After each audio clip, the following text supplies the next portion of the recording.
प्रसारण आप देख रहे थे कैबिनेट की प्रेस वार्ता का, जिसमें खास तौर पर कैबिनेट में जो केंद्रीय मंत्री अनुराग सिंह ठाकुर हैं, उन्होंने 3 बड़े फैसलों के बारे में जानकारी दी। एक तो जो नारियल का जो कोपरा होता है, 2 तरह का कोपरा होता है, मिलिंग कोपरा और बॉल कोपरा। तो मिलिंग कोपरा के एमएसपी में 300 रुपये प्रति क्विंटल की बढ़ोतरी का फैसला है और बॉल कोपरा के एमएसपी में 250 रुपये प्रति क्विंटल की बढ़ोतरी। इसके बाद एक बड़ा फैसला जो है वो त्रिपुरा को लेकर है। पूर्वोत्तर राज्य त्रिपुरा में उत्तरी त्रिपुरा और दक्षिणी त्रिपुरा को जोड़ने के लिए हाईवे के काम को मंजूरी दी गई है। ये दूरी 28 किलोमीटर कम हो जाएगी। और एक बड़ा फैसला बिहार के लिए भी है कि उत्तरी बिहार और दक्षिणी बिहार को जोड़ने वाला दीघा से सोनपुर के बीच गंगा नदी पर 6 लेन का पुल बनाने का फैसला किया गया। इस फैसले को मंजूरी दी गई है। अभी वक्त है एक ब्रेक का, और ब्रेक के बाद जब लौटेंगे तो फिर इस वक्त की खबरों पर चर्चा करेंगे। तुम्हें पता है इन्वेस्टर्स के लिए एक इन्वेस्टर प्रोटेक्शन फंड होता है IPF, लेकिन अगर तुम्हारा ट्रेड एक्सचेंज पर एग्जीक्यूट नहीं हुआ या फिर कोई गारंटीड रिटर्न्स वाली स्कीम है तो ये IPF आपकी मदद नहीं कर सकता है। और अगर आपका ब्रोकर ही डिफॉल्टर बन जाए तो फिर IPF आपको कॉम्पेंसेशन दिला सकता है। कहां से सीखा? NSE की साइट पर। समझ कर इन्वेस्ट कर। स्वागत है ब्रेक के बाद। अब इस वक्त में चर्चा आज सबसे पहले जो हम करने वाले हैं वो भारतीय जनता पार्टी के मिशन पश्चिम बंगाल की चर्चा करने जा रहे हैं, क्योंकि बीजेपी ने बिल्कुल वहां पर फोकस कर दिया है पश्चिम बंगाल पर। बीजेपी का मिशन 2024 के लिए अभियान 400 लोकसभा सीटें जीतने का लक्ष्य। तो भारतीय जनता पार्टी ने यह लक्ष्य रखा है 400 सीट मिशन 2024 के लिए। पूरे देश से लोकसभा की 400 सीटें जीतने का लक्ष्य है। और इसी क्रम में बीजेपी ने जो पश्चिम बंगाल है, मिशन पश्चिम बंगाल के तहत राज्य में 35 से भी अधिक सीटें जीतने की रणनीति पर बीजेपी काम कर रही है। इस बारे में खुद केंद्रीय मंत्री अमित शाह ने ऐलान किया है। राजधानी कोलकाता में अमित शाह और JP Nadda back to back 3 बैठकों में रणनीति बनाने का उन्होंने काम किया है। दोनों बड़े नेताओं ने राज्य की बीजेपी के साथ मिलकर दोनों नेताओं ने आगामी लोकसभा चुनाव के मद्देनजर पश्चिम बंगाल में संगठन की तैयारियों का जायजा लिया कि किस तरह से बीजेपी वहां कितनी तैयार है और क्या कुछ करने की जरूरत है। तो अमित शाह और जेपी नड्डा ने बंगाल मिशन के लिए 15 सदस्यीय कोर चुनाव प्रबंधन समिति का गठन भी किया है। 31 दिसंबर को पश्चिम बंगाल के सभी बीजेपी सांसदों, विधायकों और पदाधिकारियों के साथ एक बड़ी बैठक होने जा रही है बीजेपी की। 2019 के लोकसभा चुनाव में बीजेपी ने राज्य की 42 सीटों में से 18 सीटें हासिल की थी साल 2019 में। इस बार लक्ष्य है 35 से ज्यादा का। राष्ट्रीय अध्यक्ष जेपी नड्डा ने कार्यकर्ताओं को संदेश दिया कि जो CAA है वो एक बड़ा मुद्दा है जिसके बारे में ममता बनर्जी भ्रम फैला रही हैं। तो गृह मंत्री अमित शाह ने अपने बंगाल दौरे से चुनावी शंखनाद कर दिया है और अपने संबोधन में उन्होंने एक और पार्टी कार्यकर्ताओं का उत्साहवर्धन किया, तो वहीं पश्चिम बंगाल की ममता सरकार पर निशाना भी साधा। आज प्रण लेकर जाइए कि विजय तो चाहिए ही, मोदी सरकार चाहिए ही, परंतु मोदी सरकार में 35 कमल श्यामा प्रसाद मुखर्जी के पश्चिम बंगाल से जाएंगे, विवेकानंद के पश्चिम बंगाल से जाएंगे, कवि गुरु के पश्चिम बंगाल से जाएंगे। और मैं आपको विश्वास दिलाता हूं भाइयों और बहनों, एक बार 35 कमल भेज दो, मोदी जी का गारंटी है सोनार बांग्ला बनकर रहेगा। जब लाल भाई यहां शासन करते थे, कम्युनिस्ट शासन करते थे और दीदी ने उनको हराया, देश भर में अच्छा लगा कि अब शायद बंगाल में परिवर्तन आएगा, बंगाल विकास के रास्ते पर चल पड़ेगा। मगर दीदी ने तो शासन ऐसा चलाया कि लोग कहने लगे कि कम्युनिस्ट अच्छे थे। वहीं बीजेपी के राष्ट्रीय अध्यक्ष जेपी नड्डा ने कहा कि CAA पर ममता बनर्जी भ्रम फैलाने का काम कर रही हैं। आज हमारे विपक्ष के पास जो देश को कमजोर करना चाहते हैं वो मुद्दा विहीन है। They are issueless, they don't have any agenda. उनके पास कुछ भी बोलने को नहीं है। और हम सबके लिए बहुत सौभाग्य की बात है कि आज हमको जो काम हमारे भारत के यशस्वी प्रधानमंत्री ने देश में करके दिया है, उसको सही तरीके से जनता के सामने रखने का बहुत बड़ा काम है। इसको भी हमने समझना चाहिए। कोलकाता से हमारे संवाददाता प्रसेनजीत बख्शी जुड़ चुके हैं इस खबर पर चर्चा करने के लिए। प्रसेनजीत दा, जिस तरह से कि साफ तौर पर बीजेपी कह रही है कि अब जो लक्ष्य है वो 35 प्लस का है, यानी जितना पिछली बार जीता है उसका लगभग 2 गुने से भी ज्यादा। बीजेपी की रणनीति क्या है, क्योंकि 31 दिसंबर को एक बड़ी बैठक होने जा रही है पार्टी की, बंगाल बीजेपी की।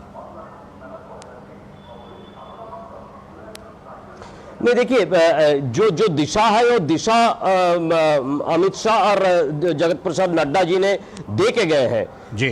बात यह है कि जो 2 मुद्दे इन लोगों ने अपने कार्यकर्ता के सामने रखे हैं, ये 2 मुद्दा काफी जरूरी है। एक तो है कि नेशनल सिक्योरिटी के बारे में, एक तरफ महुआ मैत्र की जो घटना है, दूसरी तरफ इन्फिल्ट्रेशन है। ये सब कुछ लेकर जिस तरह से सीएए की नाम लेकर लोगों के मन में एक भ्रम फैलाने की कोशिश है, और जिस तरह से इस तृणमूल कांग्रेस की लोगों ने पूरे अपने भाषण में यह कहता है कि अगर बांग्लादेश से आए हुए किसी का नाम वोटर लिस्ट में उठाने के लिए तकलीफ है तो चले जाइए फलाने नेता के पास, हो जाएगा। तो इस सारे चीजों को बीजेपी की तरफ से माना जा रहा है कि ये नेशनल सिक्योरिटी के लिए काफी खतरनाक है। इस इशू को, जैसे नड्डा जी ने बताया कि ये जो काम है, आपका काम है ये सारे इश्यूज को लोगों तक पहुंचाना, तो ये एक इशू है जो लोगों तक पहुंचाना जरूरी है।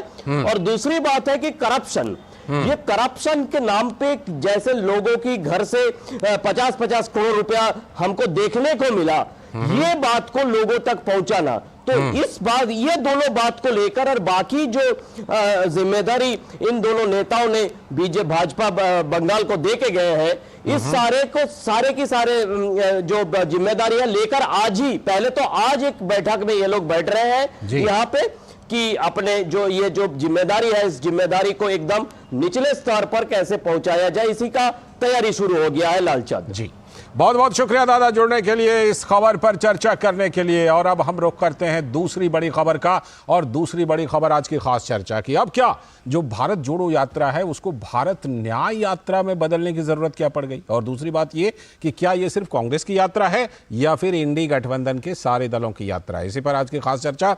तो राहुल गांधी की भारत जोड़ो यात्रा अब दूसरे चरण में आकर भारत न्याय यात्रा हो गई है।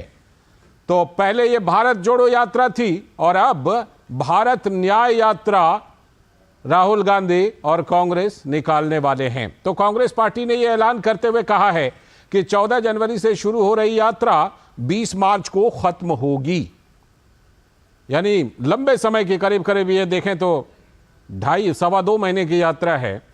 14 राज्यों से गुजरने वाली इस यात्रा में यात्री बस और पैदल के जरिए करीब 6200 किलोमीटर की दूरी तय की जाएगी। लेकिन एक बड़ा सवाल है, यह तय नहीं है कि यह यात्रा सिर्फ राहुल गांधी की ही होगी या फिर इसमें विपक्षी गठबंधन के नेता भी जुड़ेंगे। सवाल यहीं पर है। उधर बिहार के मुख्यमंत्री नीतीश कुमार की बात कीजिए तो वो यात्रा से दूर हैं, अपनी पार्टी के अंतर्कलह से निपटने में व्यस्त हैं और महागठबंधन पर कयास लग रहे हैं कि टिकेगा ये गठबंधन कि नहीं। बिहार में नीतीश कुमार के सबसे करीबी जेडीयू के अध्यक्ष, अब निवर्तमान कह लीजिए, क्योंकि ललन सिंह के लालू यादव के करीबी होने की चर्चा है और पार्टी में हलचल पैदा कर दी है। खबर तो यह भी है कि ललन सिंह ने इस्तीफा दे दिया है, लेकिन घोषणा कल के नेशनल एग्जीक्यूटिव की मीटिंग में होगी, जो दिल्ली में होने वाली है, जेडीयू की नेशनल एग्जीक्यूटिव की मीटिंग। इंडी गठबंधन के सूत्रधार नीतीश कुमार रहे हैं और इन दिनों तो वो अपनी ही पार्टी को एक करने में व्यस्त हैं। विपक्ष की पार्टियों को क्या एकजुट करेंगे, अभी उनकी पार्टी पर ही बनाई है। लेकिन पिछले वर्षों में पार्टी छोड़ने या नाराज होने वालों की कड़ी में ललन सिंह का नाम कोई पहला नाम नहीं है। इससे पहले भी जेडीयू के कई नेता इस कड़ी में हैं। पूर्व केंद्रीय मंत्री और जेडीयू के अध्यक्ष रह चुके आरसीपी सिंह, उनको बीजेपी का करीबी होने के कारण मंत्री पद छोड़ना पड़ा और बाद में तो पार्टी से भी बाहर हो गए। वो जीतन राम मांझी को देखिए और उपेंद्र कुशवाहा से लेकर पहले स्वर्गीय शरद यादव और स्वर्गीय जॉर्ज फर्नांडिस तक कई महारथी नीतीश की पलटने वाली सियासत के शिकार हुए हैं। इस नई श्रृंखला में लग रहा है कि अगर नीतीश कुमार एक बार फिर से पलटते हैं तो इस बार शायद शिकार ललन सिंह हो जाएंगे। ये श्रृंखला रही है जेडीयू में। जाहिर है कि अपने 18 वर्षों के शासन में नीतीश कुमार ने खुद अपनी ही पार्टी को सहारे पर ही तो टिका रखा है, कभी बीजेपी का तो कभी आरजेडी का। आज जेडीयू में एक बार फिर से यही चिंता बढ़ी है कि नीतीश कुमार पर भरोसा करना कितना सही रहेगा। तो ये मुख्य बातें हैं। तो कांग्रेस नेता जयराम रमेश ने ये जो नई यात्रा शुरू हो रही है उसके विषय में क्या कुछ बताया, पहले उनको सुन लेते हैं। यात्रा दूसरे चरण में भारत न्याय यात्रा है।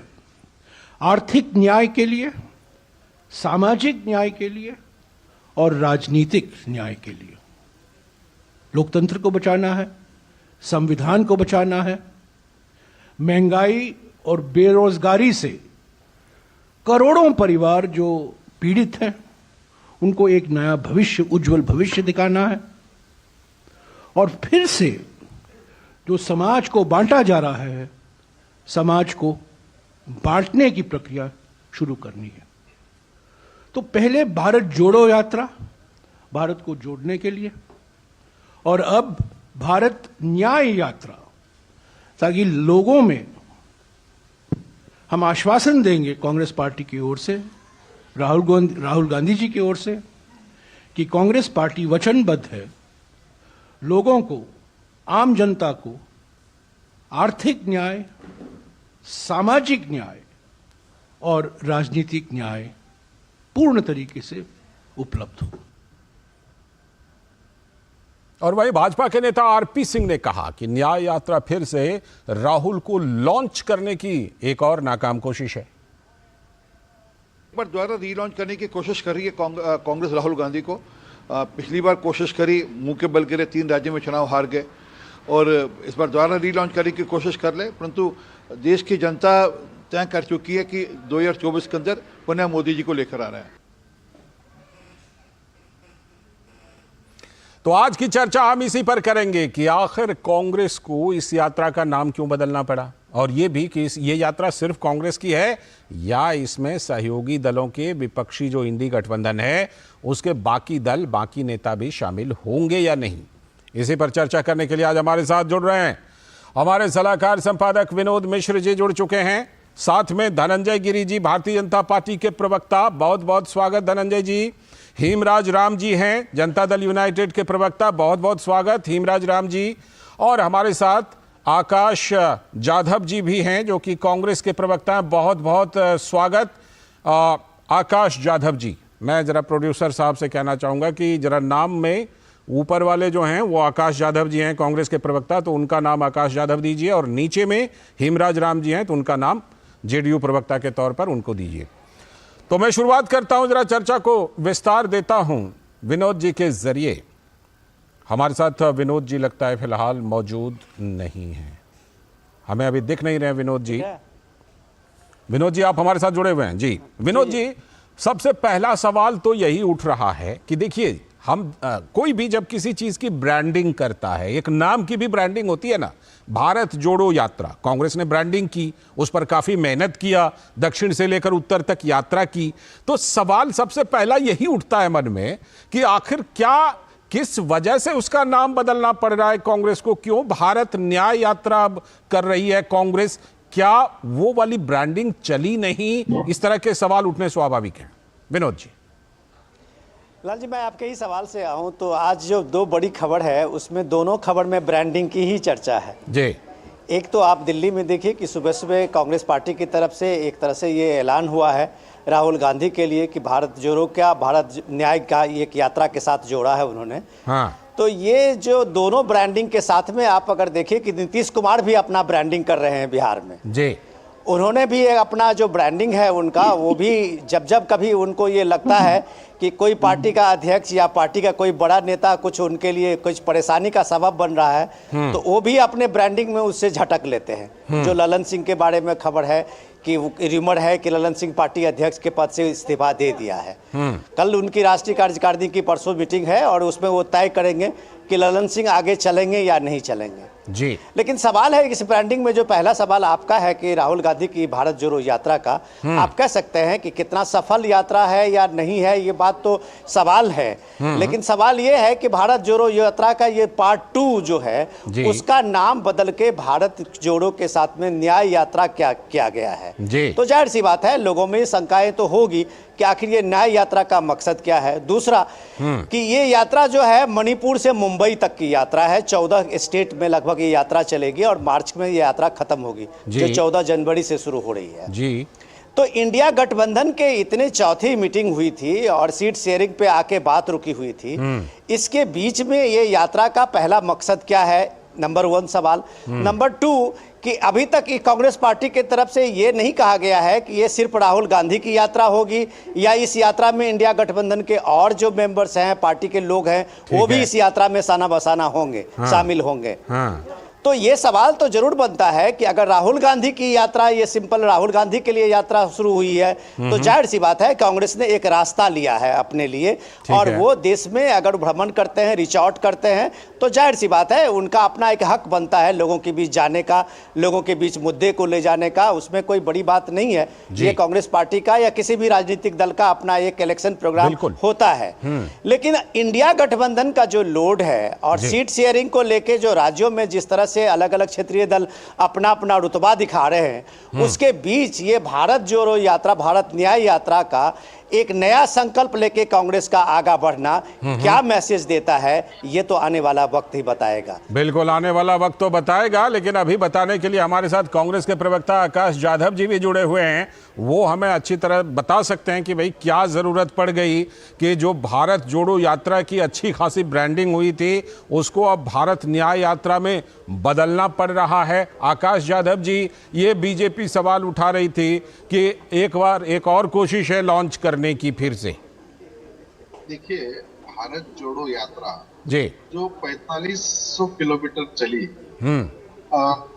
देखिए आर्थिक विषमता हो और सामाजिक ध्रुवीकरण हो जी, इस देश के अंदर राजनीतिक तानाशाही, जिस तरीके से इस देश में बेरोजगारी, इस देश में महंगाई, इस देश के अंदर जो महिलाओं पे अत्याचार हुए, अलग अलग समाजों को लड़ाने का काम किया गया, जहां धर्म में एक तरीके से अप्रत्यक्ष आनी बानी इस देश में 2014 की बात करती। अच्छा। तो लोगों को इससे एक नफरत की राजनीति से एक मोहब्बत का पैगाम देने का काम राहुल जी ने भारत जोड़ो के यात्रा के माध्यम से किया, और ये सब इश्यूज को वोकल करने का काम हिंदुस्तान के अंदर, इसी का ये भाग आगे भारत न्याय यात्रा है, जो सामाजिक न्याय की बात करते हैं हम, जो राजनीतिक न्याय की बात करते हैं, जो विषय इस देश में है, वो विषय को पूरे जनता के तक माध्यम, जनता के अंदर तक एक वचन देने का काम कांग्रेस पार्टी करने जा रही है। अच्छा। ये उसी का पार्ट 2 है। इसीलिए नाम बदलना पड़ा, इसीलिए नाम बदलने की जरूरत ही नहीं है। भारत के लिए है, भारत जोड़ो हो या भारत को वचन न्याय देने की बात हो, ये हिंदुस्तान के 140 करोड़ लोगों के लिए ये राहुल जी यात्रा कर रहे हैं। 6200 किलोमीटर की यात्रा निकलने वाली है, इम्फाल से लेके बंबई तक। इसमें सहयोगी भी होंगे क्या? विपक्षी गठबंधन के सहयोगी होंगे? देखिए, भारत जोड़ो के अंदर विपक्षी गठबंधन के लोग थे, बाकी अलग सामाजिक संगठन के लोग थे, हिंदुस्तान से जुड़े हुए हर वर्ग के लोग। देखो, भारत जोड़ो यात्रा हिंदुस्तान के लोगों की यात्रा है। ये कार्यक्रम, इसको कार्यक्रम कांग्रेस का समझा जाए या विपक्षी गठबंधन का? आकाश जी, देखिए, ये भारत जोड़ो यात्रा हिंदुस्तान के लोगों की यात्रा है। मैं आपको बता दूं। ठीक है, मैं लौटता हूं आपके पास, आकाश जी लौटता हूं। और धनंजय जी, आप ये बताइए कि आप ये क्यों कह रहे हैं कि ये एक और कोशिश है, ये कोशिश भी नाकामयाब होगी, ये एक बार फिर से रीलॉन्चिंग की कोशिश है। वो कह रहे हैं कि भाई हम इसको दूसरे पार्ट के रूप में कर रहे हैं यात्रा। तो आपको ये क्यों लगता है कि ये कांग्रेस की एक और रीलॉन्चिंग की कोशिश है? लालचा जी, देखिए, कांग्रेस का चुनावी कहरा कोई काम नहीं आया। कहरा यानी कन्याकुमारी से कश्मीर तक कहरा के बाद राहुल गांधी को महारा याद आया है, यानी मणिपुर से महाराष्ट्र तक। मणिपुर से इन्हें कोई मणि प्राप्त होगी इसकी संभावना बहुत ही कम है। महाराष्ट्र तक जाने वाली इस यात्रा में राष्ट्र को क्या संदेश दे पाएंगे इसकी भी गुंजाइश बहुत कम है। इन्हें चुनाव लड़ना है सिर्फ चुनाव लड़ने के लिए, और 5 पीढ़ियों से किए गए अन्याय को राहुल गांधी एक यात्रा से कैसे उसको न्याय में परिवर्तित कर देंगे। अगर देश की जो आर्थिक या सामाजिक और राजनीतिक स्थिति है इसके लिए वो 5 पीढ़ियों से कांग्रेस पार्टी उन्हीं के परिवार के पास है ना, और 60 सालों से राजनीति को वही चला रहे हैं। तो अगर इतना बड़ा अन्याय है तो उनके पैदल यात्रा से उस न्याय तो मिलेगा नहीं। और जो भारत जोड़ो यात्रा की अब बात करें तो भारत का संबंध भारत की सनातन संस्कृति से है, और सनातन संस्कृति को लोग सिंड्रोम कहते हैं। तो जो सनातन को बीमारी बता रहे हैं उससे समाज कैसे विश्वास करेगा। दूसरी बात, भारत जोड़ो यात्रा की जगह भारत से जुड़ने की यात्रा करनी चाहिए। भारत से अगर जुड़ने की राहुल गांधी यात्रा करें और भारत से जुड़ने का प्रयास करें तो भारत का भवितव्य का लालित्य जो आज नरेंद्र मोदी जिस ढंग से भारत को खड़ा कर रहे हैं वो उससे इनको प्रेरणा लेनी चाहिए। और भारत से अगर जुड़ते तो भारत इन्हें भर भर करके देता। लेकिन कुनबो, इनके यहाँ कांग्रेस के जो कुनबे बटे हुए हैं, आप देखिए इन्हीं के पार्टी के नेता का नाम आया उसमें कांग्रेस पीछे खिंचती हुई नजर आती है। दूसरा, राहुल गांधी को इस यात्रा के जगह नीतीश मनाव यात्रा करनी चाहिए। बिहार में आप देख रहे हैं कि जो नीतीश कुमार कल तक गाते थे कि उस पर आऊंगा, लेकिन हेमराज जी से पहले मैं जरा जानना चाहूंगा। हेमराज जी, आपने ये देखा होगा कि हमने आकाश जी से एकदम बिल्कुल साफ शब्दों में पूछा कि जरा ये बता दीजिए कि ये यात्रा सिर्फ कांग्रेस की है या पूरे सारे विपक्षी गठबंधन के दलों की है, लेकिन आपने देखा कि उसका साफ जवाब आकाश जी ने नहीं दिया। आप लोगों को क्या लग रहा है, कांग्रेस अभी भी अपना एक अलग लेकर चल रही है, एक अलग अभियान लेकर? ऐसे में आप लोग फिर कहाँ फिट होंगे?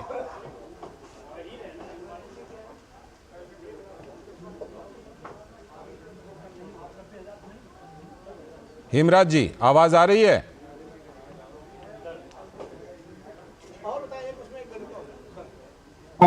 जी हाँ, आ रही है, अब आ रही है।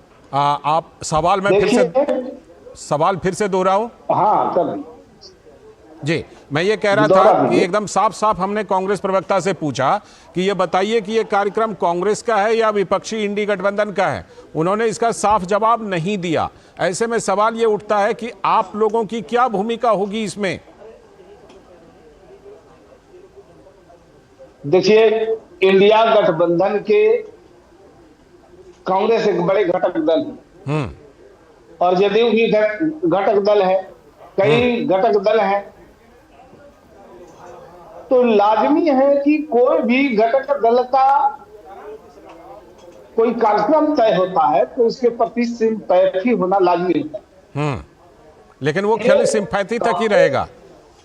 एक मिनट हमको रखने दीजिए। हाँ, राहुल जी की यात्रा पूर्व में भी हुई थी और काफी सफल भी रही, बिल्कुल इस बार भी हो रही है। चलिए, राहुल जी ने या कांग्रेस पार्टी ने तय किया कि न्याय यात्रा करेंगे, तो फिर इसकी आपत्ति क्या है भारतीय जनता पार्टी को या अन्य दलों को जो भारतीय जनता पार्टी के सहयोग में है?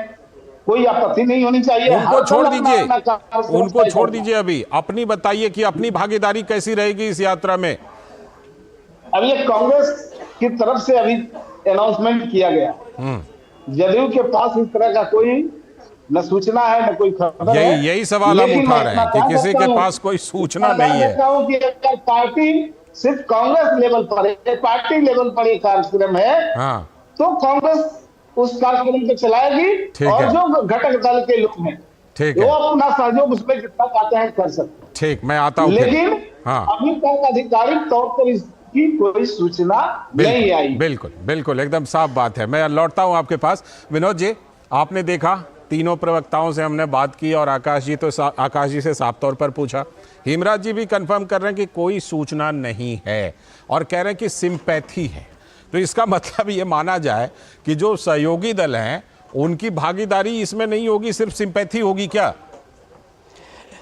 लाल जी, मैं आकाश जी जो अभी चर्चा कर रहे थे भारत जोड़ो यात्रा के बाद भारत न्याय यात्रा की बात जो बताते हुए अपनी तरफ से जो तर्क दे रहे थे, मैं उनके सामने में एक तस्वीर सामने में रखना चाहता हूं कि सबसे इम्पोर्टेंट ये है कि चौथी मीटिंग जो अभी दिल्ली में हुई थी, अभी हुई थी, उसमें ममता बनर्जी ने एक तरह से राहुल गांधी को खारिज कर दिया था।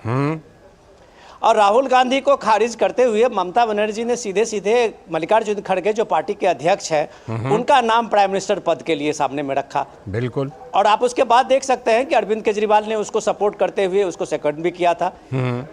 तो और इसके साथ 10 पार्टियां और थी जो उनके 28 पार्टियों का ये गठबंधन है, उसमें लगभग सबने एक कहा कि मल्लिकार्जुन खड़गे हमारे लिए सबसे बेस्ट होंगे जी। तो ये एक तरह से चाहे वो अरविंद केजरीवाल हो या ममता बनर्जी हो, उन्होंने कांग्रेस के नेतृत्व और कांग्रेस का फेस जो राहुल गांधी है उनको वो खारिज करते हुए दिखे थे। और इसी के रिएक्शन में आप बिहार में देख रहे हैं जो ममता बनर्जी ने एक तीर से 2 निशाना किया था कि नीतीश कुमार को भी खारिज किया था, जो नीतीश कुमार कह सकते हैं कि इस पूरे इंडिया गठबंधन को बनाने का एक सूत्रधार के रूप में सामने आए थे। उनकी भूमिका थी, लेकिन वो चौथे में आते आते नीतीश कुमार की भूमिका खत्म हो गई थी। तो नीतीश कुमार भी आप एक अलग लाइन ले रहे हैं, लेकिन ये सवाल आज जरूर है कि राहुल गांधी को एक फिर से रिलॉन्च करने की जो ये कोशिश है न्याय यात्रा में, वो ये बताने की भी जरूरत है भारत से ज्यादा भारत में ये जो विपक्षी गठबंधन बना है इंडी गठबंधन के नाम से, उनको भी बताने के लिए शायद इसका एक मकसद है कि राहुल गांधी एकमात्र नेता हैं और उन्हीं के पद चिन्हों पे उन्हीं के यात्रा में सब जुड़ेंगे, चाहे वो इंडिया गठबंधन के लोग जुड़े या ना जुड़े, पार्टी कम से कम उनको ही अपना फेस और अपना चेहरा मानती है। ये बात कम से कम इसी न्याय यात्रा से साबित हो गई है। और यही क्या आकाश जी, क्या यही पैगाम देने की कोशिश है सहयोगी दलों को भी और अपनों को भी कि भाई आप लोग भले मल्लिकार्जुन खड़गे जी का नाम चलाइए, लेकिन हमारे नेता राहुल जी ही हैं, हम उन्हीं के नेतृत्व में एक और यात्रा कर रहे हैं और हमारे लिए तो बस यही है कि अगर कोई चेहरा है तो राहुल गांधी जी हैं। इसलिए जो दूसरों की रणनीति है, खबर है कि ममता बनर्जी, उद्धव ठाकरे और अरविंद केजरीवाल ने मिलकर के मीटिंग में खड़गे जी का नाम बढ़ा दिया, लेकिन खड़गे जी को खुद कांग्रेस से समर्थन नहीं मिल रहा। तो क्या उसी की अगली कड़ी है ये पैगाम देने की कि भाई हमारे तो राहुल गांधी यात्रा है, नेता है? मेरे मित्र विनोद मिश्रा जी जो कहे, मैं आपको बता दूं, स्पष्ट कर दूं कि आदरणीय राहुल गांधी इस देश का दूसरा स्वातंत्र्य युद्ध लड़ रहे हैं। चुनाव राहुल गांधी जी के सामने नहीं है। इस देश की जनता को जो आज 2014 से एक तानाशाही इस तरीके से गुलाम बना दिया है, वो गुलामी के बाहर निकालने की लड़ाई आदरणीय राहुल गांधी। भारत जोड़ो यात्रा जो लोगों तक पहुंचने की थी, उनकी आवाज उठाने की बात थी, उसी को आगे लेके जाने की बात है। मैं मेरे मित्र विनोद मिश्रा जी को कह दूं तो ये तो स्वागत की बात है। अगर सभी विपक्षी गठबंधन मल्लिकार्जुन खड़गे जी को अपना नेता मानते हैं तो ये हाँ, उन्होंने तो इसका स्वागत। हाँ, तो ममता बनर्जी जैसी नेता ने तो उनको पीएम पद के लिए प्रोजेक्ट भी किया ना। बिल्कुल आदरणीय हमारे नेता मल्लिकार्जुन खड़गे जी सबसे वरिष्ठ है, एक नगराध्यक्ष से लेके एक छोटे इससे लेके आज विपक्ष के नेता बने हैं। कांग्रेस की सबसे बड़ी पार्टी अच्छी बात है। तो कांग्रेस के अंदर से उनको समर्थन क्यों नहीं मिल रहा पीएम चेहरे के लिए? अगर विनोद मिश्रा जी बोल रहे हैं तो इसका कांग्रेस पार्टी स्वागत ही कर। दूसरी बात मैं आपको बता दूं कि 21 दिसंबर को CWC की हमारी बैठक थी। बैठक में ये कांग्रेस के अंतर्गत तय हुआ कि भारत न्याय यात्रा निकाली जाए और अभी विपक्षी हमारे इंडिया गठबंधन के सभी साथी जो दल है, इनके साथ हमारी रणनीति बन रही है। भारत जोड़ो के अंदर भी जितने भी हमारे इंडिया गठबंधन के साथी दल थे हमारे साथ थे। तो आने वाले समय में भी बिहार से जब गुजरेंगे, आगे जब गुजरेंगे नीतीश जी भी होंगे, सभी होंगे। इंडिया गठबंधन आपने बिहार की चर्चा की, नीतीश जी की चर्चा की, तो मैं पहले हिमराज जी के पास ही चलता हूं। हिमराज जी, ललन सिंह के इस्तीफे की चर्चा है, आपकी भी राष्ट्रीय कार्यकारिणी की बैठक दिल्ली में होनी है। ललन सिंह की इस्तीफे की चर्चा। एक तो पहले ये बताइए क्या उसको आप कंफर्म कर पाएंगे?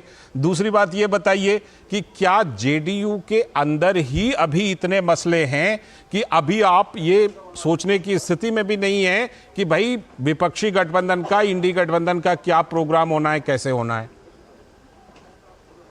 सबसे पहले तो मैं आपको बता दूं कि जनता दल यूनाइटेड, जिसके माननीय राष्ट्रीय अध्यक्ष राजीव रंजन जी उर्फ ललन सिंह जी हैं, जी, और ललन बाबू ने ही राष्ट्रीय परिषद और राष्ट्रीय कार्यकारिणी की बैठक आहूत की है। अच्छा, ठीक है। और मीडिया में खबरें खूब चली कि ललन बाबू ने इस्तीफा कर दी। उसके बाद ललन बाबू जी को खुद अपने मोर्चा से बनना पड़ा। उस बयान, ये जो खबर था, इस खबर का खंडन उन्होंने अपने किया। ठीक है, कि जो इस तरह से खबरें चलाई गई है बिल्कुल गलत है। इसीलिए हमने आपसे सीधे पूछ लिया कि भाई आप सीधा सीधा बताइए।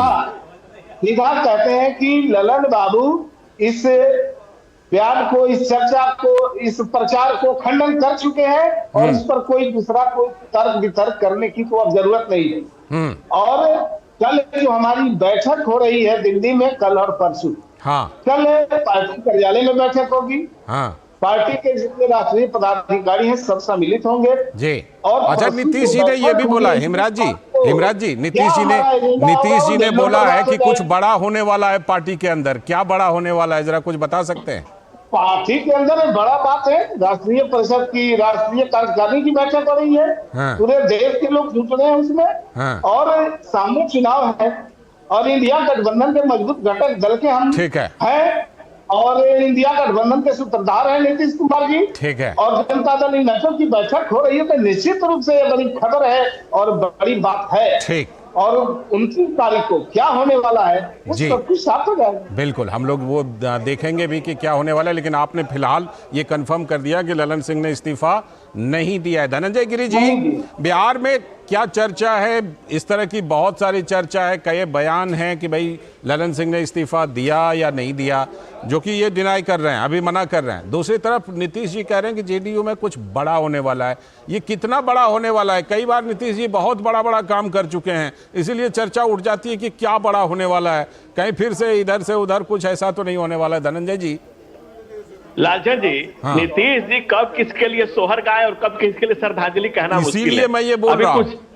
अभी कुछ दिन पहले नीतीश जी गा रहे थे कि जुग जुग जिया हो ललनवा। हाँ। अब ललनवा लालू जी के भाग जागल हो। हाँ। अब ललन सिंह लालू यादव के करीबी हो गई है, खबरें मीडिया में सरेआम हो गई हैं। तो अब ललन सिंह जी लालू जी के करीबी होने के कारण नीतीश जी को नहीं सुहा रहे हैं। तो नीतीश जी जो सोहर गा रहे थे वो श्रद्धांजलि गा रहे हैं। और दूसरा, नीतीश जी इंडी गठबंधन को एक मैसेज दिखा रहे हैं कि मैं मोदी के पास चला जाऊंगा, तू देखते रही हो। तो नीतीश जी का प्रेशर पॉलिटिक्स है। तो यहीं पे जरा क्लियर कर दीजिए कि आपके दरवाजे में कहीं कुछ गुंजाइश है या बंद कर रखे हैं? हमारे लिए तो हमने तो दरवाजा पहले से बंद कर रखा है। हमने उनको कब कुर्सी कुमार कहा? हमने कब उनको पलटू चाचा कहा? हमने कब कहा कि नीतीश जी के पेट में दांत है? हमने कब कहा कि हमको उनके दांत का लोकेशन प्राप्त है? ये सारे उन्हीं के लोगों ने उनके बारे में, उनकी तारीफ में कसीदे गढ़े हैं। और ललन सिंह जी के बारे में जो सोहर का श्रद्धांजलि में बदल गई है, क्योंकि वो लालू से नजदीकी हो गई है और नीतीश जी इंडी गठबंधन पर एक प्रेशर बना रहे हैं। क्योंकि नीतीश जी अपने खिड़की और दरवाजे के साथ साथ रोशनदान भी खोल के रखते हैं कि जिधर मिले। नीतीश जी हुए किसके? नीतीश के नियत से वफा चाहते हो, बड़े ना समझो ये क्या चाहते हो। बिहार के हर एक आदमी को पता है कि नीतीश कुमार जिधर कुर्सी उधर मिले, जिधर कुर्सी मिले उधर किसके। नीतीश कुमार हुए किसके? आज आप एकदम पूरी तरह जनता दल यूनाइटेड पर संगीतमय हमला कर रहे हैं, बिल्कुल गाना गा करके। मैं लौटता हूं, इस चर्चा को आगे बढ़ाऊंगा। फिलहाल वक्त है एक छोटे से ब्रेक का। ब्रेक के बाद फिर इस चर्चा को आगे बढ़ाएंगे। सर, बेरी पुलाव ट्राई करो, मस्त है। कैसा है? अरे उसको काहे को घूरता है? टिप्स इग्नोर करने का, अपना दिमाग लगाकर ऑर्डर देने का। मार्केट का स्टॉक टिप्स बहुत लोग देता है, डेंजरस हो सकता है। कंपनी और रिस्क पूरा समझने का, फिर इन्वेस्ट करने का। समझ कर इन्वेस्ट कर। स्वागत है। ब्रेक के बाद हम चर्चा आज कर रहे हैं, खास चर्चा की भारत जोड़ो यात्रा, भारत न्याय यात्रा क्यों करनी पड़ी, और ये भी कि बाकी सहयोगी दलों की क्या भूमिका रहेगी। हमारे साथ चारों मेहमान हमारे जुड़े हुए हैं, बल्कि विनोद जी भी जुड़े हुए हैं, सलाहकार संपादक हमारे, और तीनों खास मेहमान भी जुड़े हुए हैं। मैं विनोद जी के पास एक बार फिर से चलता हूँ। विनोद जी, ये महागठबंधन को लेकर के जो अभी अपने हेमराज जी कह रहे हैं कि सब कुछ ठीक ठाक है, बढ़िया है, जो बड़ा होने वाला है वो दिखाई पड़ जाएगा 29 तारीख को। लेकिन हमने देखा है कि चाहे जीतन राम मांझी हो, आरसीपी सिंह हो, प्रशांत किशोर हो, उपेंद्र कुशवाहा हो, एक चर्चा है कि क्या ललन सिंह को लेकर कुछ बड़ा फैसला होने वाला है। क्या चर्चा ये भी है कि नीतीश जी खुद ही अब जो है राष्ट्रीय अध्यक्ष का पद संभाल सकते हैं।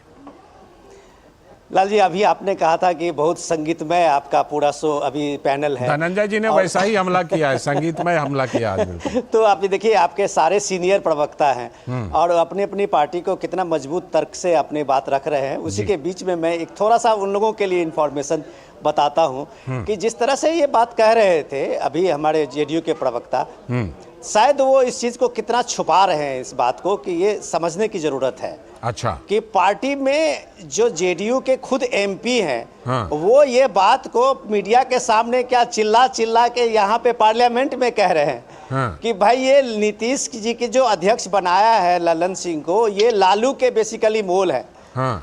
और जब वो बात कहते हैं कि ये लालू के करीबी हैं और लालू इनके द्वारा ही प्रॉक्सी की तरह से जेडीयू को चला रहे हैं, तो अब ये जेडीयू में जो ये विद्रोह है, यही विद्रोह कभी आरसीपी के सिंह के साथ हुआ था। वो भी केंद्र में मंत्री थे, पार्टी के अध्यक्ष थे, और सिर्फ इसी आरोप पे नीतीश जी ने उनसे पल्ला झाड़ लिया और आरसीपी सिंह का बस्तर जो है वो बंद कर दिया था। तो नीतीश जी का अनप्रेडिक्टेबल है, ये बात जो गिरी जी बता रहे थे। उसके साथ साथ आप ये भी समझने की जरूरत है कि नीतीश कुमार ने अपने करियर में जब जॉर्ज फर्नांडिस को, शरद पवार को, जीतन राम मांझी हो, चाहे वो कुशवाहा हो, ये सारे लोग आए गए। नीतीश कुमार का जो अपना स्टाइल है पॉलिटिक्स में, उसमें ललन सिंह कोई बहुत मायने नहीं रखते हैं जी। लेकिन ललन सिंह को लेके अगर जेडीयू में इस बात की पूरी चर्चा बनके और एक ठोस आधार है कि नीतीश कुमार के पार्टी के अध्यक्ष जो हैं वो लालू यादव के कहने से जेडीयू को चला रहे हैं, तो जाहिर सी बात है कि उनको अपने पार्टी को खड़ा रखना है, जिंदा करना है, तो माइनस ललन सिंह को जेडीयू बनाना पड़ेगा। और ये आप देख लीजिएगा कि 30 तारीख आते आते या तो नीतीश कुमार खुद पार्टी अध्यक्ष होंगे या फिर कोई जेडीयू का दूसरा अध्यक्ष होगा। नंबर 1। नंबर 2, जो ये सारी चीजें हो रही है उसके बीच में कहीं इंडिया गठबंधन ही है। अगर आप सोच लीजिए कि पहले दिन जैसे पटना में ये गठबंधन की पहली मीटिंग हुई थी और अगर नीतीश कुमार कन्वेनर बना दिए गए होते, ठीक है, तो क्या ये स्थिति आज बनती? क्या राहुल गांधी को यह भारत न्याय यात्रा करनी पड़ती? एक मोमेंटम की एक शुरुआत होती और वो शुरुआत होते होते देश में अभी तक विपक्ष अपना एक आधार ले लिया होता। लेकिन जब से कांग्रेस ने सेकेंड मीटिंग के आते आते पूरी तरह से उसको हाईजैक कर लिया और नीतीश कुमार एक तरह से बाहर हो गए, तो नीतीश कुमार के सामने में विकल्प क्या है जी? अब नीतीश कुमार के सामने में विकल्प तो ये है कि कल सीट शेयरिंग की बात होगी, तो नीतीश कुमार को कितने सीट आरजेडी देने जा रही है वहां पे, कितने सीटें नीतीश कुमार अपने बल पे वहां आरजेडी के एमपी को दोबारा, जेडीयू के एमपी को दोबारा ला पाएंगे। तो ये सारी संभावनाएं नहीं है, ये हकीकत है बिहार की जमीन पे। इसलिए नीतीश कुमार को जब सीट शेयरिंग की बात होगी उससे पहले अपनी स्थिति मजबूत करनी होगी, जिसकी कवायद आप बिहार में देख रहे हैं। ठीक है आकाश जी, जो बात अभी विनोद जी कह रहे थे कि देखिए एक ऐसा मसला है जिस पर कांग्रेस और जेडीयू का पोजीशन एक जैसा है। कांग्रेस भी मल्लिकार्जुन खड़गे के नाम को ग्रीन सिग्नल नहीं दे रही है।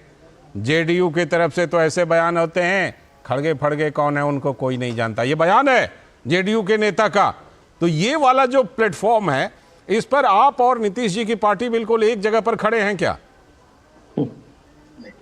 आदरणीय नीतीश जी और जेडीयू भी उनका अंदरूनी मामला है।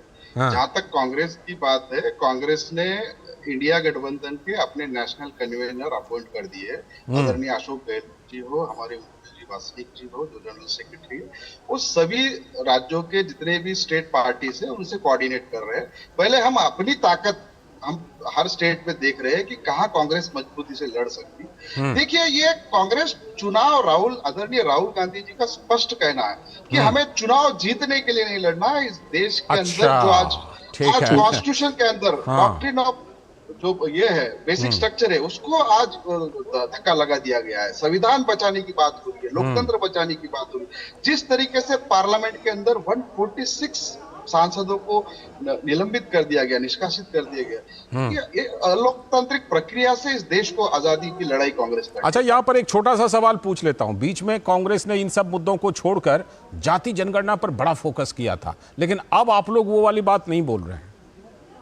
बिल्कुल, सोशियो पॉलिटिकल सेंसस तो जरूरी है और कांग्रेस इसको लेके पूरी तरह से आग्रही है। अच्छा, नीतीश कुमार जी भी आग्रही है, आरजेडी भी आग्रही है और आने वाले समय में हम इसी मांग को लोगों तक लेके जाएंगे यहाँ का ओबीसी हो, यहाँ का आदिवासी हो, यहाँ का दलित हो, इनको पूरी तरीके से न्याय देने का काम इस माध्यम से आज कांग्रेस पार्टी करने जा रही है। ठीक है।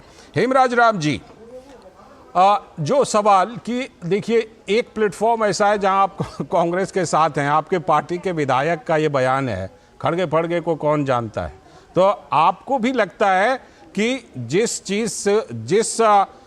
योजना के शिकार राहुल जी को बनाया गया, उसी योजना के शिकार नीतीश जी भी हुए हैं, जो कि ममता बनर्जी, उद्धव ठाकरे और अरविंद केजरीवाल ने बैठक करके किया? सबसे पहले तो मैं आपको ये बता दूं कि जिस बयान की आप चर्चा कर रहे हैं, जिस बात पर चर्चा आप कर रहे हैं, जो दिल्ली में बैठक हुई थी, उस दिल्ली के बैठक में एजेंडा था ही नहीं, और बैठक में जो एजेंडा है ही नहीं, उस पर कोई चर्चा करना निश्चित रूप से बेईमानी है, बेतुका है। और ये बेईमानी उन लोगों ने की। बात है कि इंडिया गठबंधन के अंदर देखिए, हम एक कह रहे हैं कि जो बैठक में एजेंडा है, उस एजेंडा पर बात हुई और उसको लोगों ने जो है उस पर अपना मुहर लगाया जी। जो एजेंडा से बाहर की बातें उस पर तो बात करना, उस पर कोई प्राथमिकता की बात नहीं जी। दूसरी बात मैं ये कह रहा हूँ कि इंडिया गठबंधन के अंदर अभी कौन होगा प्रधानमंत्री का चेहरा, इस पर कोई बात नहीं है। हम तो सीधा अभी चुनाव के मैदान में हम जो आपसी जो गठबंधन है, एकता है, हम जो 1-to-1 फार्मूले को लेकर के आगे बढ़ रहे हैं, उस फार्मूले के आधार पर हम चुनाव लड़ेंगे। उस पर हमारी जो है सीट शेयरिंग की बातें चल रही है और बहुत जल्दी ही फाइनल होने वाली है और मीडिया के सामने भी होगा। तो सीट शेयरिंग जब हो जाएगा तो हम चुनाव में उतरेंगे, 1-to-1 फार्मूले के तहत उतरेंगे और निश्चित रूप से भारतीय जनता पार्टी के तमाम उम्मीदवारों को शिकस्त देंगे और भाजपा भारत बनाने की दिशा में मजबूती के साथ आगे बढ़ेंगे। और भाजपा बेचैन क्या हुई अपनी नीतीश कुमार के नाम पर, कांग्रेस के नाम पर, निश्चित रूप से भाजपा की बेचैनी इस बात को साबित करता है कि इंडिया गठबंधन मजबूती के साथ आगे बढ़ रहा है और यही इनकी बेचैनी का कारण है। क्योंकि जनता के इसके साथ किए गए वादों को उन्होंने पूरा नहीं किया। दिख नहीं रही हिमराज जी, प्रधानमंत्री 55 लाख करोड़ कर्ज था जो आपके बयानों से ही मजबूती नहीं दिखी। आपने कहा कि जिन लोगों ने एजेंडे से बाहर जाके काम किया उन्होंने बेईमानी की। देश की जनता को और मीडिया के माध्यम से। ठीक है, तो जनता ठीक है। धनंजय गिरे जी, साफ तौर पर हिमराज जी कह रहे हैं कि भाई जिन्होंने भी खड़गे जी के नाम का अनाउंस कर दिया, उन्होंने एजेंडे से बाहर जाकर बेईमानी काम किया। और दूसरी तरफ ये कह रहे हैं कि बहुत मजबूत है इंडी गठबंधन। आप बताइए कि आपको ये गठबंधन एक तो मजबूत लग रहा है, दूसरा कि इस गठबंधन अगर इतना मजबूत है तो आप कैसे मुकाबला करेंगे, या हिमराज जी के शब्दों में आप घबराए हुए हैं? नहीं, पहले तो आकाश जी ने एक बात ठीक कही कि राहुल गांधी ने कहा कांग्रेस से कि हम चुनाव जीतने के लिए नहीं लड़ेंगे, बस लड़ने के लिए लड़ रहे हैं, क्योंकि राजनीतिक पार्टी है। ये मैं उनकी बात का समर्थन करता हूं। दूसरी बात जो हिमराज जी कह रहे हैं, नीतीश कुमार जी एकमात्र ऐसे भारतीय राजनीतिक नेता जिन्होंने मुखिया, वार्ड पार्षद, सरपंच को एमएलसी, एमएलए, एमपी कोई चुनाव अकेले नहीं लड़ा है, कोई चुनाव अकेले बल पर जीता नहीं। हिमराज जी आप उनको सुन लीजिए, उन्होंने बड़े धैर्य से सुना है आपको, बोलते बहुत ही धैर्य से सुना है धनंजय जी ने, आप भी सुन लीजिए। भारतीय जनता पार्टी के किसी के हिमराज जी आप बिल्कुल बोलते हैं, मैं बोलता हूँ अभद्रता ठीक नहीं भाई। हाँ, सही बात है, ये बात तो सबने देखी है कि धनंजय जी ने शांति से सुनी है। जो भी पॉइंट ऑफ व्यू है रखने दीजिए, आप भी रखिए। हाँ धनंजय जी आप पूरी कीजिए। तो जो नीतीश कुमार एक ऐसे नेता है जो पहले कमल से लटके हुए थे, आजकल ललटेन से लटके हुए हैं। पहले कमल से अटके थे, ललटेन से लटके हैं, और ये अटकन लटकन में नीतीश कुमार झटकन से काम चलाते रहते हैं अपना। वो भारतीय राजनीति के एक ऐसे नेता है जो आज तक बैसाखियों के सहारे ही चले। मुखिया, वार्ड पार्षद, ये बैसाखी आपने लंबे समय तक दी है धनंजय जी? बिल्कुल दिया है, लेकिन इसलिए दिया है कि बिहार में जो जंगल राज था उससे बचाने के लिए हमने दल को और दिल को किनारे रखा और देश को सर्वोपरि रखा, नीतियों को भी किनारे रखा, नीतीश को आगे किया, क्योंकि बिहार जंगल राज की आग में झुलस रहा था। जहां कोर्ट को कहना पड़ा था जंगल राज इन बिहार, उस जंगल राज से बचाने के लिए, उस आग से, उस जलती हुई आग से बहु बेटियों को बचाने के लिए, इज्जत प्रतिष्ठा को बचाने के लिए, मान सम्मान को बचाने के लिए, जहां आदमी क्या जानवरों का चारा तक सुरक्षित नहीं था, जहां अलकतरा के घोटाला हुए, स्लेट का घोटाला हुआ, वर्दी का घोटाला हुआ, जमीन आसमान कहां घोटाला नहीं हुआ, दिन दहाड़े उठाए जहां अपहरण उद्योग का दर्जा पा चुका था उस बिहार में, उस बिहार जगह जिसकी जंगल राज की बानगी दिखाकर आज भी नीतीश कुमार शासन में है, उससे बचाने के लिए जंगल राज पार्ट 2 का तो आप आज भी आरोप लगा रहे हैं धनंजय जी। नीतीश कुमार जिस जंगल राज के खिलाफ पूरे जीवन लड़े, उसी जंगल राज की कोर्ट में जाकर बैठ गए। एक ऐसा व्यक्ति नीतीश कुमार जिन्होंने अपने पूरे जीवन की यात्रा को अपने हाथ से काली पोत दी, ये नीतीश कुमार है। नीतीश कुमार ने अपने स्लेट को खुद ही काला कर लिया। ठीक है, आ रहा हूं आकाश जी, आ रहा हूं आपके पास।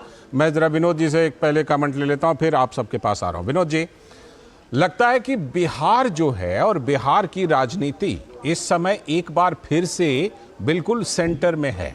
बिहार में जो कुछ होना है जेडीयू का, जो कुछ होना है महागठबंधन का, उसका असर विपक्षी इंडी गठबंधन का राष्ट्रीय स्तर पर भी बड़ा असर पड़ने वाला है। तो आपको लगता है कि बिहार की राजनीति में कुछ बड़ा होने वाला है? लाल जी, आपने बिल्कुल सही कहा। ये लालू, ललन और नीतीश का जो ये टेंशन है वो भारत को और बिहार को कितना ले जाएगा दूर और पीछे, ये बात तो बारी बात है। लेकिन कम से कम इंडिया गठबंधन का की जो चर्चा है और उनका एक अस्तित्व को लेके ये एक बड़ा सवाल बनने वाला है। बड़ा सवाल इसलिए बनने वाला है कि पहले तो नीतीश कुमार की पार्टी और आरजेडी लालू यादव की पार्टी, ये दोनों अपने में तय कर ले कि आरजेडी और जेडीयू को कितनी सीटें पे लड़नी है चुनाव। जब जेडीयू के तरफ से ये बात छूटने लगी थी कुछ सेक्शंस में कि उसको आरजेडी में विलय कर देना चाहिए, क्योंकि नीतीश कुमार खुद अपना उत्तराधिकारी तेजस्वी यादव को बता चुके हैं कई बार बता चुके हैं, हेमराज जी को याद होगा। जी। और जब नीतीश कुमार कहते हैं कि हमारा अगला जो है उत्तराधिकारी तेजस्वी है, तो जाहिर सी बात है कि जेडीयू के बाकी जो लोग हैं, जो कार्यकर्ता हैं, जो वहाँ नेता हैं, एमपी हैं, एमएलए हैं, उनको तो ये लगने लगता है कि हम आरजेडी के हवाले जा रहे हैं जी। तो उसमें कई ऐसे लोग हैं जो आरजेडी के हवाले अपने को नहीं करना चाहते हैं। इंडिया गठबंधन पे इसका सीधे असर ये पड़ने वाला है कि जिस नीतीश कुमार को आप एक कन्वेनर से लेके पीएम का फेस बना रहे थे, आज वो अपने स्टेट में 30 तारीख के बाद मुख्यमंत्री रहेंगे या नहीं रहेंगे, ये बिहार में चर्चा है।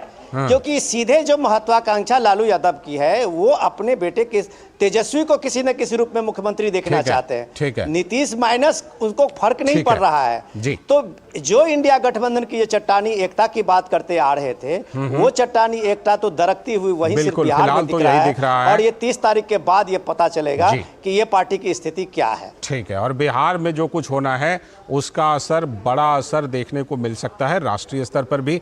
समय की कमी है, वरना आप सबके पास एक बार फिर से आता। फिलहाल आप सभी का बहुत बहुत शुक्रिया। विनोद जी, बहुत बहुत शुक्रिया जुड़ने के लिए। आपका आकाश जी जुड़ने के लिए बहुत बहुत शुक्रिया। हिमराज जी और धनंजय गिरी जी, आप सभी का बहुत बहुत शुक्रिया इस चर्चा में हिस्सा लेने के लिए। अभी वक्त है एक ब्रेक का, और ब्रेक के बाद जब लौटेंगे तो बात करेंगे आज की कुछ और बड़ी खबरों की।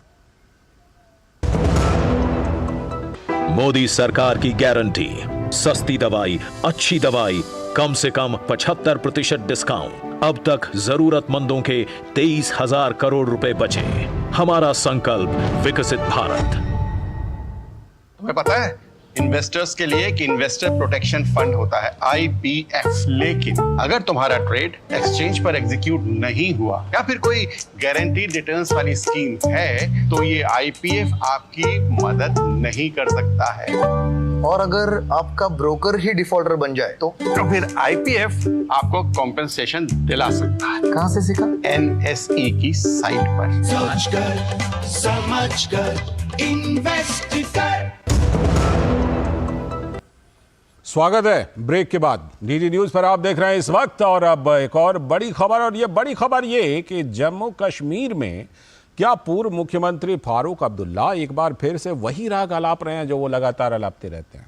दरअसल इस बीच में पुंछ में सेना के जवानों पर घात लगाकर हमले करने वाले आतंकियों के खिलाफ आर्मी ने जबरदस्त अभियान चला रखा है। क्योंकि कुछ दिन पहले जिस तरह से आर्मी के वाहन पर हमला किया था आतंकियों ने, उसके खिलाफ आर्मी ने जबरदस्त अभियान वहां पर चला रखा है पुंछ में। लेकिन इस बीच आज रक्षा मंत्री राजनाथ सिंह खुद हालात का जायजा लेने के लिए राजौरी पहुंचे हुए हैं।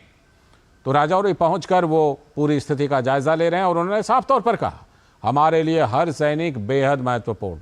आपके ऊपर कोई नजर डाले, इसे हम कतई बर्दाश्त नहीं करेंगे। साफ पैगाम दिया उन्होंने सेना के जवानों को। पाकिस्तान के जर्जर आर्थिक हालात के बीच ISI का सीमा पार दहशतगर्दी कमोबेश जारी है। रुक रुक के, वो कहते हैं ना कई बार कि रुक रुक के कुछ ना कुछ आदत जो है, छिटपुट घटनाओं को अंजाम देकर आतंकी अपनी उपस्थिति दर्ज करवाते रहना चाहते हैं। कभी कभार हालांकि उनका अस्तित्व जो है वो मिट रहा है, लेकिन फिर भी कुछ ना कुछ करते रहते हैं। अमन के माहौल में आम जिंदगी अपनी रफ्तार में चल रही है और अलगाववाद का नामो निशान नहीं रह गया है जम्मू कश्मीर में, लेकिन वो अपनी हरकतें कुछ ना कुछ करते हैं। नेशनल कॉन्फ्रेंस के नेता फारूक अब्दुल्ला जम्मू कश्मीर की तुलना गाजा से कर रहे हैं। कह रहे हैं कि वो हालत जम्मू कश्मीर की हो जाएगी।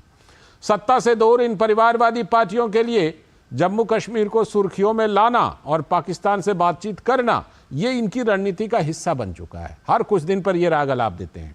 नेशनल कॉन्फ्रेंस के अध्यक्ष फारूक अब्दुल्ला कह रहे हैं कि पाकिस्तान से बातचीत नहीं हुई तो जम्मू कश्मीर गाजा हो जाएगा, गाजा बन जाएगा जम्मू कश्मीर, इसलिए पाकिस्तान से बातचीत करो। लेकिन पूर्व मुख्यमंत्री फारूक अब्दुल्ला शायद ये भूल जाते हैं कि रिश्ता तो पाकिस्तान ने खुद ही तोड़ा था, उसकी जिम्मेदारी पाकिस्तान के ऊपर ही है। फारूक अब्दुल्ला भूल जाते हैं कि खुद पाकिस्तान के पूर्व प्रधानमंत्री नवाज शरीफ नए भारत को लेकर तारीफ के पुल बांधा करते हैं, लेकिन फारूक अब्दुल्ला को यह नहीं दिखाई पड़ता। नवाज शरीफ समेत कई प्रमुख लोग पाकिस्तान के हालात पर आंसू बहा रहे हैं और फारूक अब्दुल्ला कह रहे हैं पाकिस्तान से बातचीत करो। क्या बातचीत करो, क्यों बातचीत करो? नया जम्मू कश्मीर आज के समय में पाकिस्तानी सोच वाली सियासत को नकार चुका है। आज वहां पर पाकिस्तान का कोई नाम लेने वाला नहीं है। नया जम्मू कश्मीर में चुनाव के लिए बेताब है फारूक अब्दुल्ला, तो पाकिस्तान को एजेंडा बनाना चाहते हैं, लेकिन जम्मू कश्मीर के आवाम को पूछिए तो वो तो सिर्फ विकास ही चाहते हैं। तो रक्षा मंत्री, जैसा कि हमने बताया कि राजनाथ सिंह वहां पर पहुंचे हैं, तो उन्होंने राजौरी में कहा कि हमारे प्रत्येक सैनिक परिवार के सदस्य की तरह हैं और सरकार हमेशा उनके साथ खड़ी है।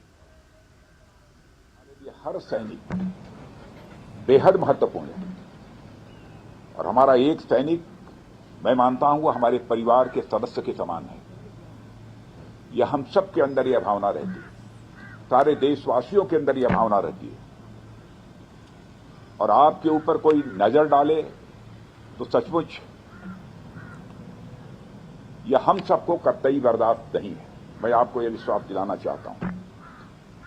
इस प्रकार की घटनाओं को रोकने में सिक्योरिटी और इंटेलिजेंस एजेंसी दोनों ही महत्वपूर्ण भूमिका निभाते हैं और लगातार उनके द्वारा भी यह प्रयत्न जारी है, यह उनकी यह भूमिका और भविष्य में ज्यादा इफेक्टिव हो।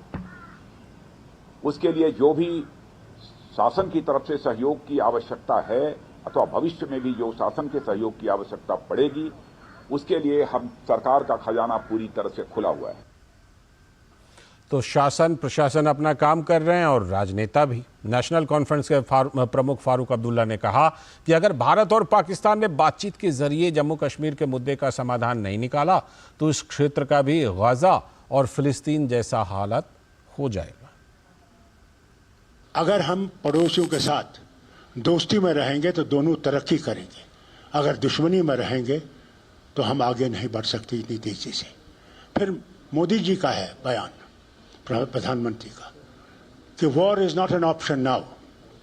आप बातचीत से मसले हल करने हैं। कहाँ है वो बातचीत?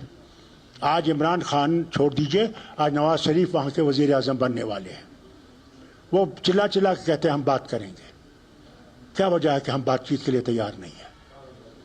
अगर बातचीत से हमने ये सुलझाया नहीं तो माफ़ी चाहता हूँ आपसे कहने का, हमारा भी वही हाल होगा जो आज गाजा का और पैलेस्टीनियन का हो रहा है।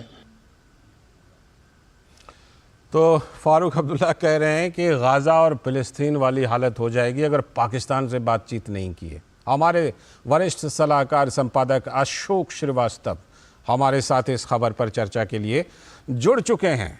अशोक, पाकिस्तान से बातचीत अगर नहीं करेंगे तो गाजा फिलिस्तीन हो जाएगा जम्मू कश्मीर। पाकिस्तान खुद किस हालात में है और पाकिस्तान से बातचीत नहीं करेंगे तो जम्मू कश्मीर गाजा फिलिस्तीन हो जाएगा। क्या फारूक अब्दुल्ला एक बार फिर से पाकिस्तानी राग इसलिए अलाप रहे हैं कि वो वही घिसा पिटा फॉर्मूला जो दशकों पहले का फॉर्मूला होता था इन लोगों का, उसी फॉर्मूला को लेकर के जम्मू कश्मीर के चुनाव में जाना चाहते हैं फारूक अब्दुल्ला? देखिए लालचंद, बड़ी बात तो यह है कि फारूक अब्दुल्ला क्या कर रहे हैं उसको हमको सीरियसली लेना चाहिए या नहीं लेना चाहिए। बिल्कुल। बड़ी बात यह है कि फारूक अब्दुल्ला अब जम्मू कश्मीर की और देश की राजनीति में प्रासंगिक रह गए हैं या नहीं रह गए। फारूक अब्दुल्ला जो कुछ बयान दे रहे हैं, क्या वो अपनी प्रासंगिकता बनाए रखने के लिए दे रहे हैं, या जो वो मुद्दा बता रहे हैं, जो वो बात उठा रहे हैं, उसमें कुछ वजन भी है। देखिए, अगर पाकिस्तान से बात की अगर मैं बात करूंगा तो उसमें देखिए सीधी सी एक बात है कि पाकिस्तान में आप किससे बात करेंगे। पाकिस्तान में अभी पता ही नहीं है कि कौन पाकिस्तान की कमान किसके हाथ में है, पाकिस्तान चला कौन रहा है, पर्दे के पीछे कौन है, पर्दे के आगे कौन है।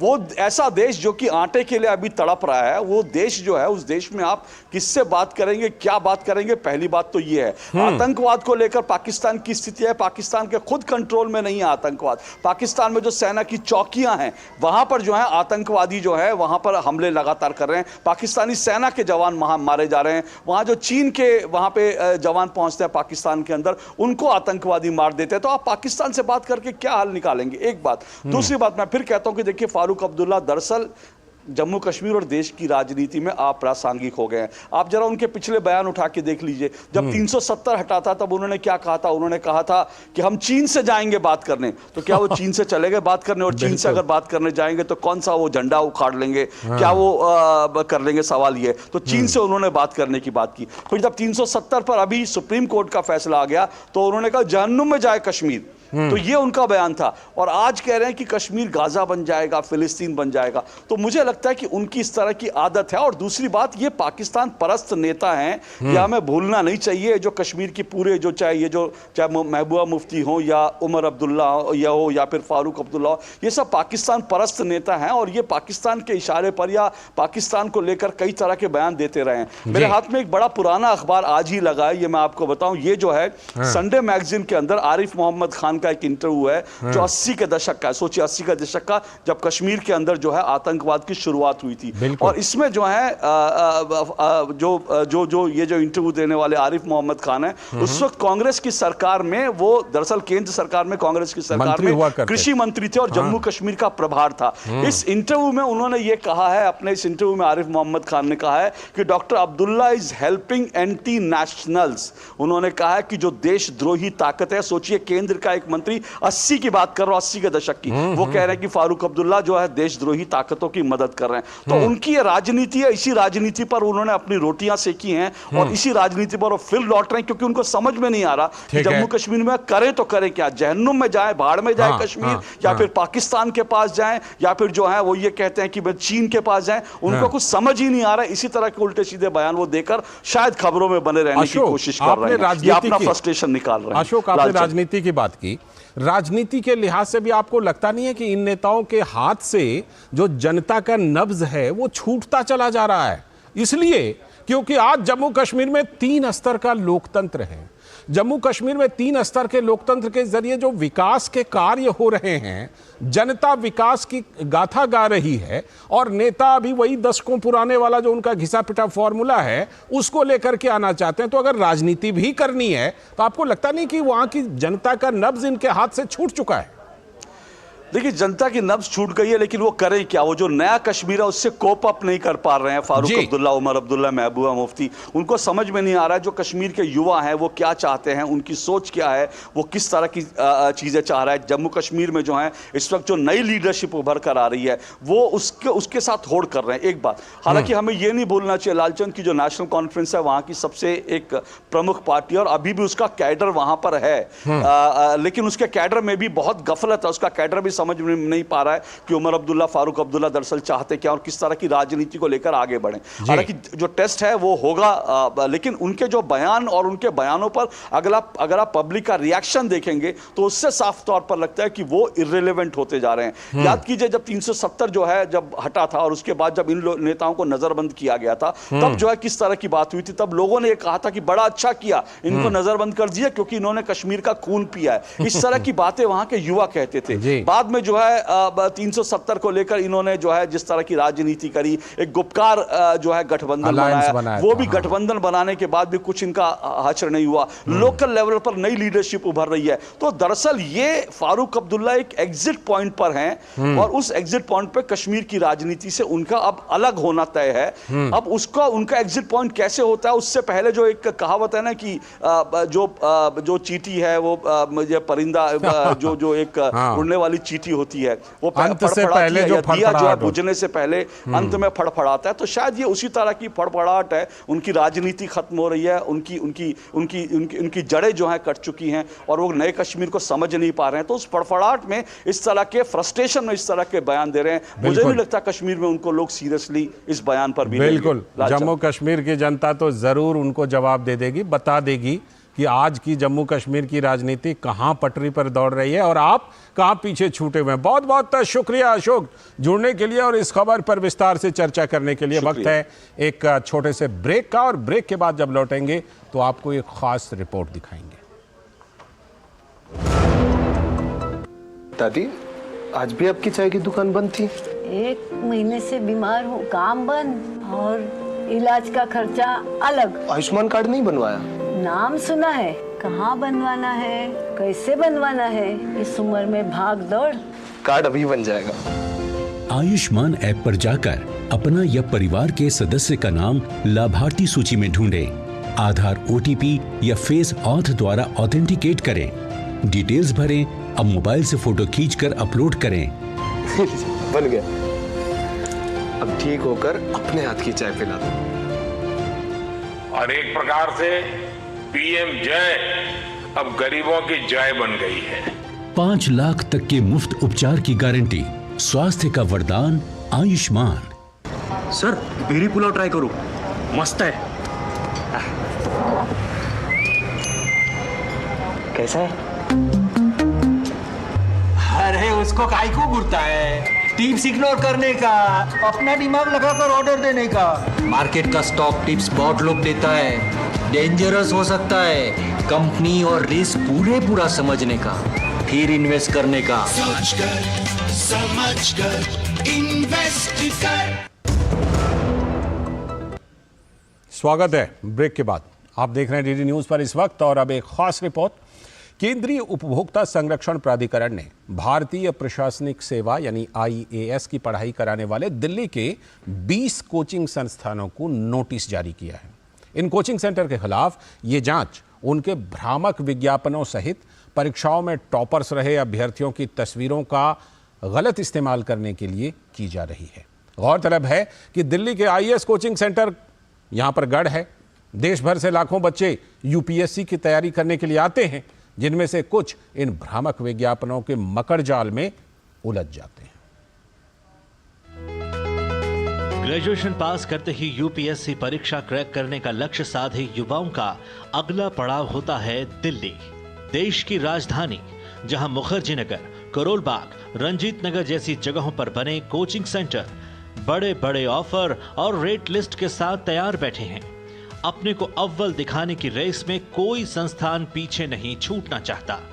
सफल उम्मीदवारों के दावों वाले बड़े बड़े होर्डिंग से भ्रमित होकर ये युवा कब कोचिंग सेंटर के मकड़जाल में उलझते हैं उन्हें पता ही नहीं चलता।